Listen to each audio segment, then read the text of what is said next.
नमस्कार, बुलेटिन में आपका बहुत बहुत स्वागत है। मैं हूं आपके साथ दीपिका ओझा। चलिए शुरुआत करते हैं खबरों की। बालाघाट जिले की पारसवाड़ा विधानसभा सीट से अपनी दावेदारी पेश करते हुए कांग्रेस के दावेदार रहंग डाली ने आगामी चुनाव की तैयारियों को लेकर अपनी तैयारियों के बारे में बताया।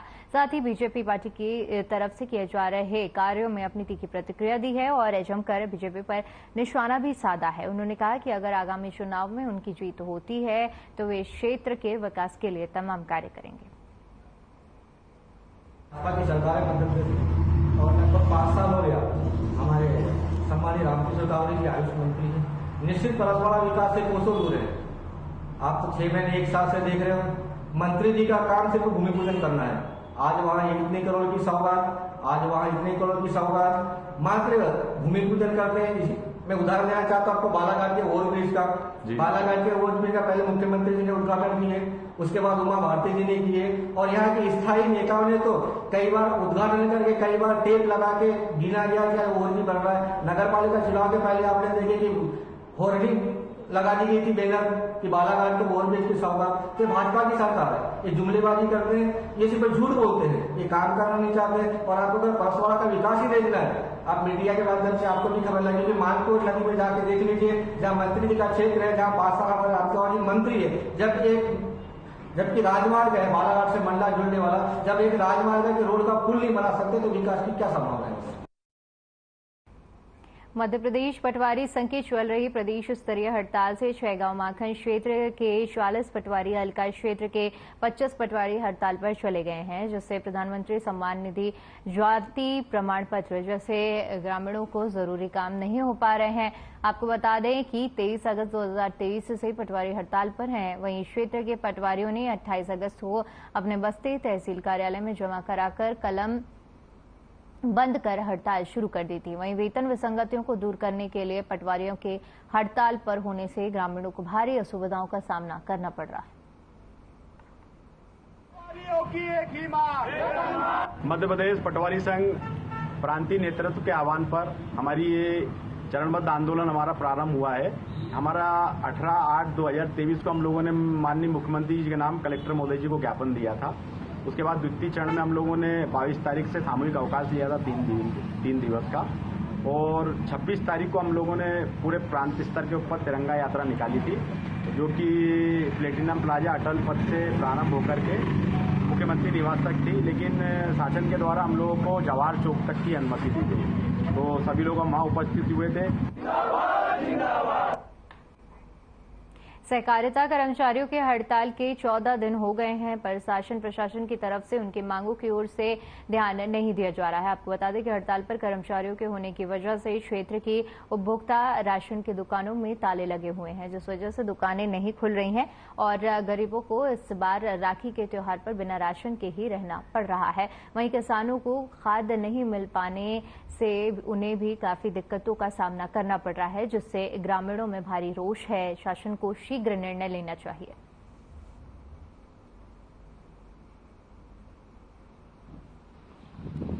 देखिए, सन्नाटा तो वास्तव में पसरा हुआ है, क्योंकि पैक्स से निचले स्तर पे आम जनता जुड़ी हुई है, किसान जुड़े हुए हैं, लेकिन इस चीज को शासन ने संज्ञान में लेना चाहिए और हमारे पैक्स कर्मचारियों की जो भी मांगे हैं उस संबंध में निराकरण करना चाहिए।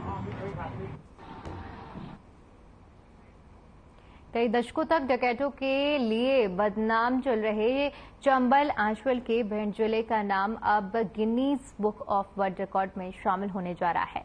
दरअसल बीजेपी नेता अशोक भारद्वाज विश्व की सबसे बड़ी 25 फीट ऊंचाई के आकार में राखी बनवाकर विश्व रिकॉर्ड कायम करने जा रहे हैं, जिसके लिए रक्षाबंधन के एक दिन बाद 31 अगस्त को Guinness book of world record, Asia world record, OMG book of world record समेत दुनिया की 5 कंपनियों के प्रतिनिधि भिंड के मेहगांव पहुंचेंगे और राखी के वर्ल्ड रिकॉर्ड की घोषणा की जाएगी।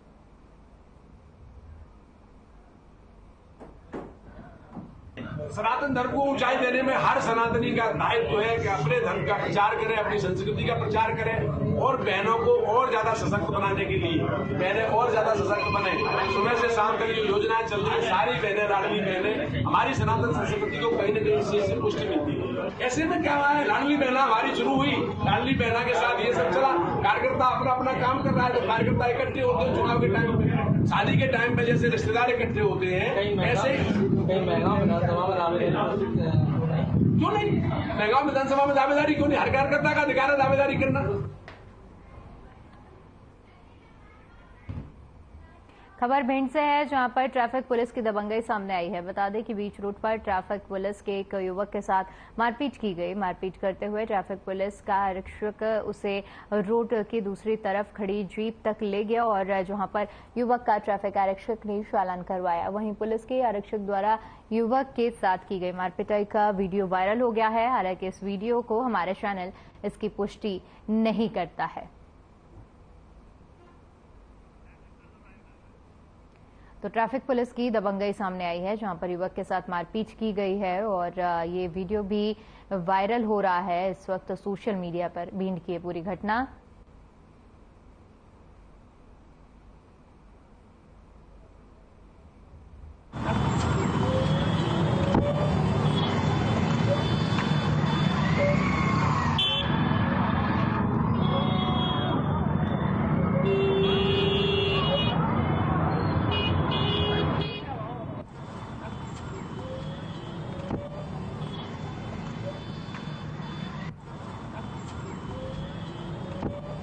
ट्रैफिक पुलिस की दबंगई का ये वीडियो इस वक्त सोशल मीडिया पर तेजी से वायरल हो रहा है, जहां पर युवक के साथ मारपीट की गई है और इसके बाद किसी ने इसका वीडियो बना लिया था और वीडियो इस वक्त वायरल हो रहा है।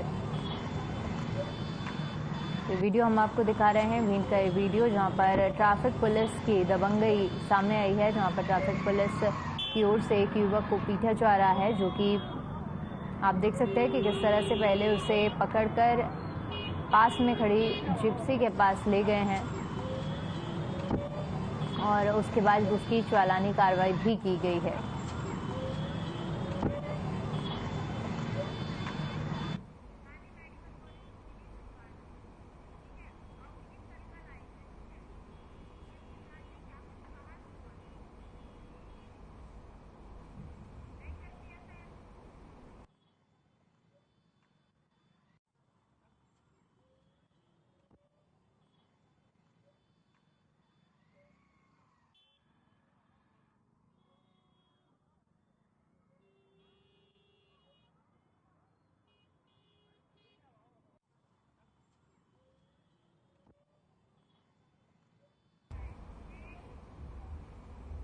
चलिए अब आपको सीधा भोपाल लिए चलते हैं, जहां पर गांधी मेडिकल कॉलेज को सोमवार को सीएम की तरफ से बड़ी सौगात मिली है। 2000 बेड के अस्पताल का लोकार्पण किया गया है।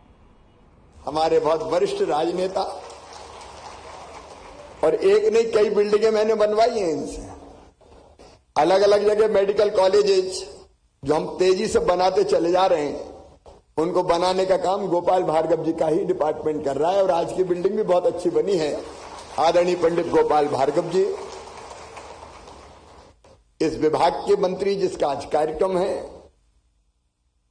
और आज हमने यहां नवीन ओपीडी भवन के निर्माण का भूमि पूजन किया है और बाकी जो लोकार्पण हुआ है, आज मैंने इमरजेंसी जो जरूरत पड़ती है आकस्मिक चिकित्सा की, उस पूरे विंग को मैं देख के आ रहा हूं। सचमुच में किसी कारपोरेट अस्पताल से कम नहीं है, बहुत अच्छा बना है, बहुत बेहतर सुविधाएं हैं। हमारे चिकित्सा शिक्षा मंत्री भाई विश्वास सारंग जी और डॉक्टर पुरूराम जी तो आपके अपने हैं। बचपन की शरारतों से लेके अनेकों यादें जब वो आते हैं, क्योंकि मैं जब मेरे कॉलेज में गया था तो मैंने वहां गाना गाया एक,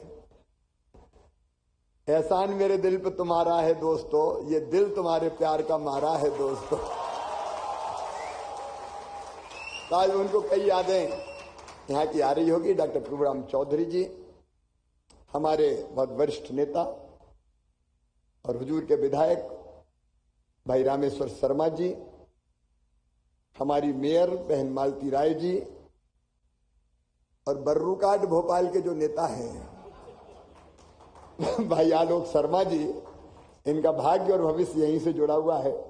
जिस वही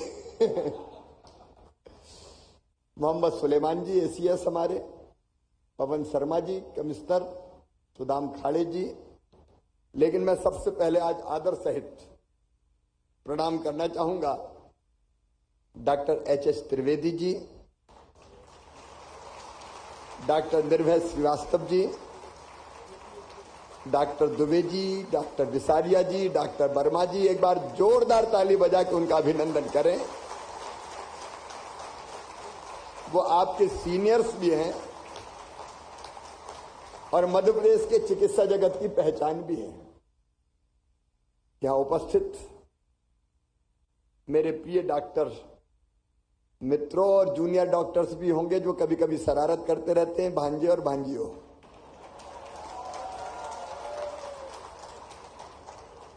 डॉक्टर त्रिवेदी जी मेरे निवास पर एक बार हम लोगों की चर्चा हो रही थी, मिलने बुलाया था, तो मैं उनसे बात कर रहा था। तो उन्होंने कहा कि ये जो अस्पताल की बिल्डिंग है हमीदिया की बहुत पुरानी हो गई है, अब कोई अच्छी बिल्डिंग बननी चाहिए। अच्छा, हम भी जब तब आते थे तो पटेल वार्ड और दूसरे वार्डों में कई बार जाते थे तो वो जो जिस ढंग का आकार था, प्रकार था, बाकी व्यवस्थाएं थी, डॉक्टर चौबल भी यहां बैठे, उन्होंने भी मुझे उस समय कहा था। तब मन में ये विचार आया कि अच्छी आज की आवश्यकताओं को पूर्ति करने वाला भवन बनाया जाए, और तब इस नवीन भवन का विचार मन में आया। और आज मुझे खुशी है कि वो नवीन भवन बन के तैयार है। अनौपचारिक रूप से कोविड के दौरान हमको शुरू करना पड़ा उस समय, क्योंकि तात्कालिक आवश्यकताएं थी, लेकिन औपचारिक प्रारंभ आज हो रहा है।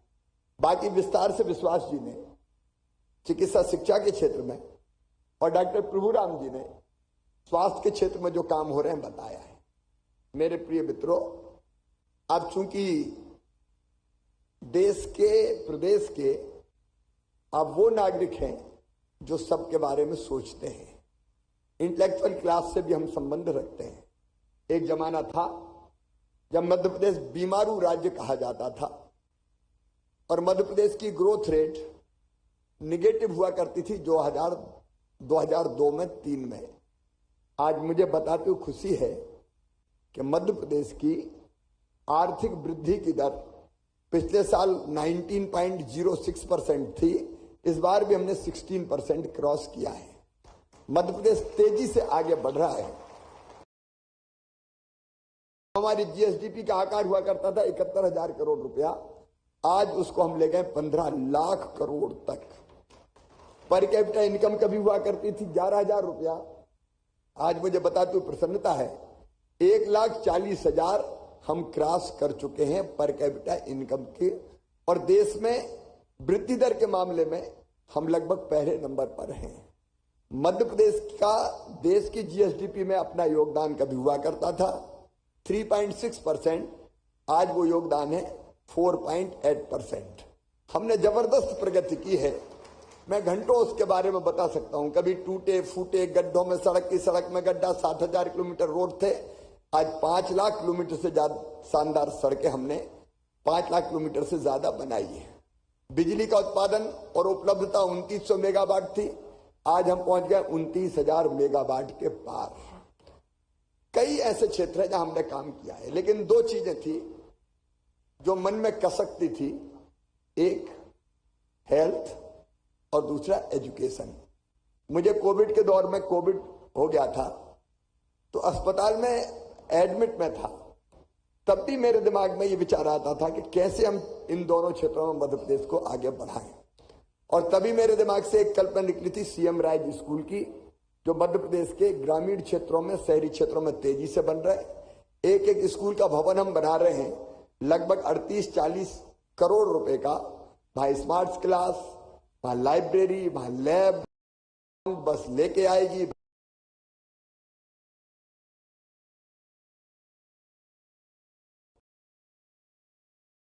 कॉलेज मध्य प्रदेश में नहीं खुला था। मैं पहली बार जब मुख्यमंत्री बना 2005 के अंत में, तब सागर में जाकर मैंने 6वें मेडिकल कॉलेज की घोषणा की थी। अब डॉक्टर्स की कमी की बात हमेशा होती थी, डॉक्टर आएंगे कहां से? मेडिकल कॉलेज होंगी तो डॉक्टर आएंगे। और अभी आपको बताया कि बढ़ाते बढ़ाते हम 30 मेडिकल कॉलेज तो सरकारी क्षेत्र में मध्य प्रदेश की धरती पर हो जाएंगे। और चिकित्सा के क्षेत्र में जैसे डॉक्टर प्रभुराम चौधरी जी ने, विश्वास जी ने विस्तार से बताया है, इसलिए मैं विस्तार से मैं नहीं जा रहा। मैं इतना जरूर कहना चाहता हूं कि हमारे यहां कहा गया, पहला सुख निरोगी काया, शरीरम आद्यम खलु धर्म साधनम। शरीर स्वस्थ रहे, इससे बड़ा सुख और कोई हो ही नहीं सकता। और इसलिए डॉक्टर को भगवान के बाद दूसरे भगवान का दर्जा जनता देती है, समाज देता है। और मैं भी डॉक्टर्स को देखता हूं तो उसी भाव से देखते हुए प्रणाम करता हूं, क्योंकि आपके बिना स्वस्थ समाज रह नहीं सकता। रोग ना ही हो ये बहुत अच्छा है। और इसलिए उसके लिए अलग तरह के कई योग और ध्यान और प्राणायाम से लेके आज योग का डंका भी पूरे विश्व में भारत का बज रहा है, आप जानते हैं। लेकिन जो चिकित्सक समाज की सेवा करते हैं, उनका बेहतर तरीके से ध्यान रखना भी शासन का काम है। समय समय पर हमने ध्यान रखने का प्रयास भी किया है, लेकिन कई बार मुझे लगता है कि शायद संवाद की कमी के कारण या किसी गैप्स के कारण कई मुद्दों पर बातचीत नहीं हुआ करती थी। आज बाकी चीजें तो विश्वास जी ने और प्रभुराम जी ने कह दी, इसलिए उस पर मैं विस्तार से नहीं बोलूंगा। लेकिन हम बहुत दिनों से सोच रहे थे, बीच में थोड़ा व्यवधान आया और इसलिए देर लग गई। लेकिन मैं सोच के आया हूं। तो अब ये आपने बताया कि पैथोलॉजी, खाड़े साहब बता रहे 42,000 पैथोलॉजी जांच रोज हो रही है, 8,000 टेली कंसल्टेशन हो रहे हैं, हमारी ओपीडी 2 लाख की पहुंच गई है, 12,500 आईपीडी, 8,000 लोग एम्बुलेंस सेवा से प्रतिदिन लाभान्वित हो रहे हैं, 6,000 लोगों को आयुष्मान योजना का लाभ मिल रहा है और 700 सिटी स्कैन ये सरकारी अस्पतालों में हो रहा है। ये अपने आप में रिकॉर्ड है। और 2 घटनाएं मैं भूल नहीं सकता। एक, भोपाल गैस त्रासदी, उस समय भी अगर सबसे ज्यादा काम आए तो सरकारी अस्पताल ही काम आए और हमीदिया की बहुत महत्वपूर्ण भूमिका थी। डॉक्टर्स ने अपनी जान जोखिम में डाल के लोगों की जिंदगी बचाने का काम किया था। और दूसरे, मैं नहीं कहता, मुझे खुशी हुई, सबने कहा कोविड का वो काल, तब पहले समझ में नहीं आ रहा था कि करे क्या। और कोविड के उस दौर में जो सेवा सरकारी अस्पतालों ने की, मैं हमीदिया के, वो अद्भुत, अद्वितीय और अतुलनीय है। उसके लिए मैं आपको बधाई देता हूं। केवल हमीदिया नहीं, पूरे प्रदेश सरकारी अस्पतालों ने जो भूमिका निभाई वो सचमुच में अद्भुत थी। और इसलिए मैं आपको बधाई भी देता हूं, आपको प्रणाम भी करता हूं। अब हम सोच रहे हैं कि आप इतनी बेहतर सेवाएं दे रहे हैं तो आपकी भी बेहतरी के लिए कुछ सोचा जाए। और इसलिए मध्य प्रदेश में स्वास्थ्य, चिकित्सा, शिक्षा, गृह इत्यादि सभी विभागों के कार्यरत चिकित्सकों के लिए DACP व्यवस्था लागू की जाएगी। इससे चिकित्सकों को समयबद्ध तरीके से वेतन वृद्धि मिलेगी। इससे समयबद्ध तरीके से वेतन वृद्धि मिलेगी और पदोन्नति की बाध्यता नहीं रहेगी। और हम ये भी सोच रहे हैं कि 5, 10 और 15 का फार्मूला इसमें लागू किया जाएगा। थोड़ा था 18-15, 18-15, 18-15 बहुत दिनों से चल रहा था। हमने कहा देना ही है तो कंजूसी काहे को करो, भरपूर दो।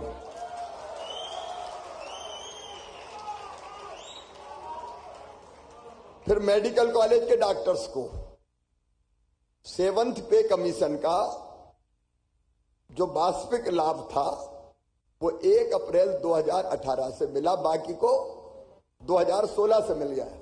ये बात सही है ना? अब ये तो जस्टिफाइड नहीं है, न्याय नहीं है कि एक भाई को मिल गया, दूसरे भाई को नहीं मिला, और इसलिए इस अन्याय को मैं समाप्त कर रहा हूं। अन्य डॉक्टर्स के समान ही 1 जनवरी 2016 से 7th पे कमीशन का लाभ आपको दिया जाएगा।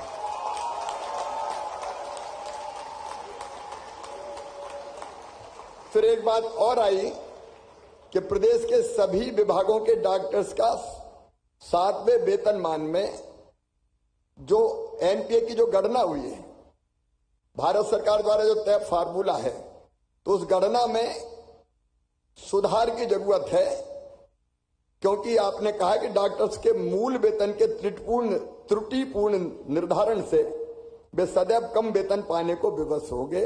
तो मैं निर्देश दे रहा हूं कि एनपीए की गणना में जहां भी त्रुटि हुई है उसका सुधार किया जाए, ताकि सबको लाभ मिल सके। आपने संविदा चिकित्सकों को, जो मैंने संविदा कर्मचारियों के लिए घोषणा की है, उसके समान सभी लाभ प्रदान करने की बात कही है। तो सभी कर्मचारियों को जो लाभ दे रहे हैं वो चिकित्सा शिक्षा और स्वास्थ्य विभाग के कर्मचारी डॉक्टर्स को भी दिए जाएंगे संविदा के क्षेत्र में, उसमें कोई दिक्कत नहीं होगी। आपने स्वास्थ्य विभाग के मेडिकल ऑफिसर संवर्ग के समान चिकित्सा शिक्षा, श्रम और गृह विभाग के मेडिकल ऑफिसर्स को भत्ते प्रदान किए जाएं। तो समान काम तो समान मेडिकल और चिकित्सा भत्ते, वो भी प्रदान किया जाएगा। जूनियर डॉक्टर्स और मेडिकल स्टूडेंट के लिए आपने जो अनिवार्य ग्रामीण सेवा बांड प्रवेश के समय लागू करने की जो बात है, उसमें युक्तियुक्तकरण की बात कही है।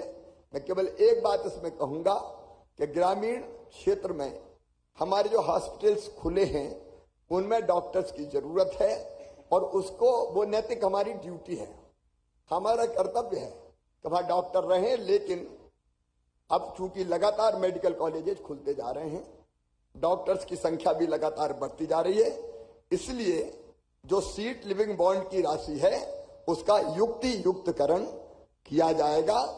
उसमें भी हम जनता को भी न्याय दें और जूनियर डॉक्टर्स को भी हम न्याय देने का काम करें। आपकी जो प्रमुख चीजें थी। चलिए फिलहाल के इस बुलेटिन में इतना ही। बाकी तमाम बड़ी खबरों के लिए बने रहिए हमारे साथ। नमस्कार।